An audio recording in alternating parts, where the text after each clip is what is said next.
We are joining with other countries to contribute H1N1 vaccines to the World Health Organization. We will integrate more economies into a system of global trade. We will support the Millennium Development Goals and approach next year's summit with a global plan to make them a reality. And we will set our sights on the eradication of extreme poverty in our time. Now is the time for all of us to do our part. Growth will not be sustained or shared unless all nations embrace their responsibilities. And that means that wealthy nations must open their markets to more goods and extend a hand to those with less, while reforming international institutions to give more nations a greater voice. And developing nations must root out the corruption that is an obstacle to progress. For opportunity cannot thrive where individuals are oppressed and business have to pay bribes. That is why we support honest police and independent judges, civil society, and a vibrant private sector. Our goal is simple. Our goal is simple.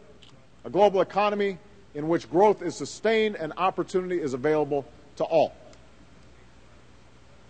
Now, the changes that I've spoken about today will not be easy to make. And they will not be realized simply by leaders like us coming together in forums like this, as useful as that may be. For as in any assembly of members, real change can only come through the people we represent. That is why we must do the hard work to lay the groundwork for progress in our own capitals. That's where we will build the consensus to end conflicts and to harness technology for peaceful purposes, to change the way we use energy and to promote growth that can be sustained and shared. I believe that the people of the world want this future for their children. And that is why we must champion those principles which ensure that governments reflect the will of the people. These principles cannot be afterthoughts. Democracy and human rights are essential to achieving each of the goals that I've discussed today. Because governments of the people and by the people are more likely to act in the broader interests of their own people rather than narrow interests of those in power. The test of our leadership will not be the degree to which we feed the fears and old hatreds of our people. True leadership will not be measured by the ability to muzzle dissent or to intimidate and harass political opponents at home. The people of the world want change. They will not long tolerate those who are on the wrong side of history.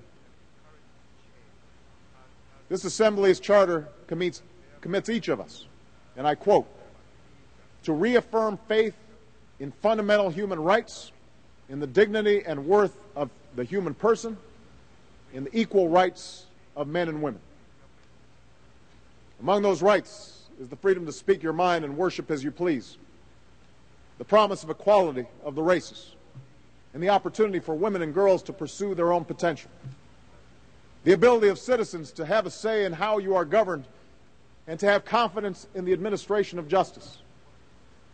For just as no nation should be forced to accept the tyranny of another nation, no individual should be forced to accept the tyranny of their own people.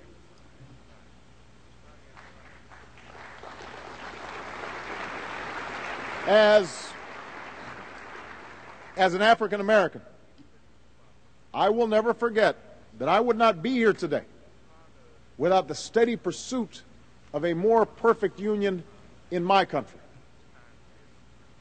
And that guides my belief that no matter how dark the day may seem, transformative change can be forged by those who choose to side with justice.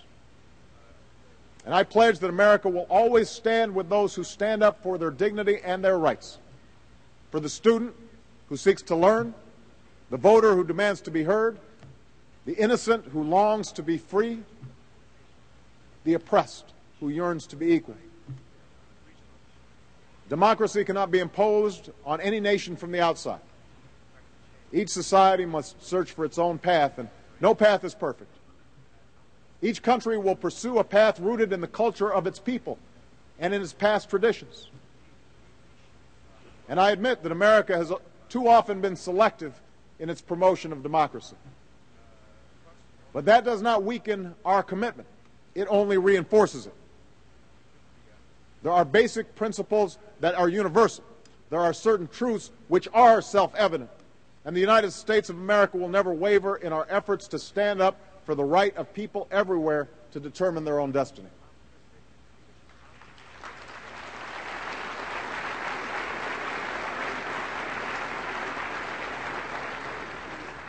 "65 years ago, a weary Franklin Roosevelt spoke to the American people in his fourth and final inaugural address.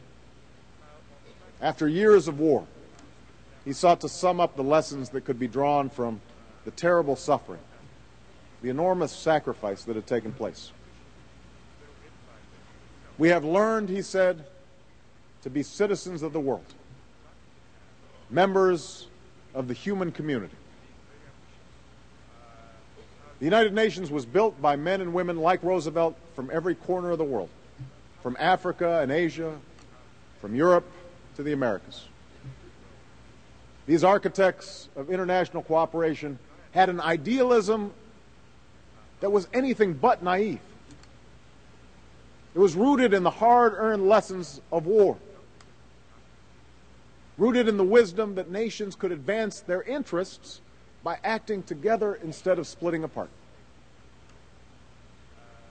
Now it falls to us, for this institution will be what we make of it. The United Nations does extraordinary good around the world, feeding the hungry, caring for the sick, mending places that have been broken. But it also struggles to enforce its will and to live up to the ideals of its founding. I believe that those imperfections are not a reason to walk away from this institution. They are a calling to redouble our efforts. The United Nations can either be a place where we bicker about outdated grievances or forge common ground, a place where we focus on what drives us apart or what brings us together, a place where we indulge tyranny or a source of moral authority. In short, the United Nations can be an institution that is disconnected from what matters in the lives of our citizens, or it can be an indispensable factor in advancing the interests of the people we serve. We have reached a pivotal moment. The United States stands ready to begin a new chapter of international cooperation, one that recognizes the rights and responsibilities of all nations. And so, with confidence in our cause and with a commitment to our values, we call on all nations to join us in building the future that our people so richly deserve. Thank you very much, everyone.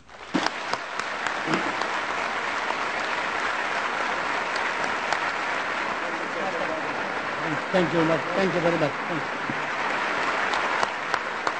I thank on behalf of the General Assembly, I would like to thank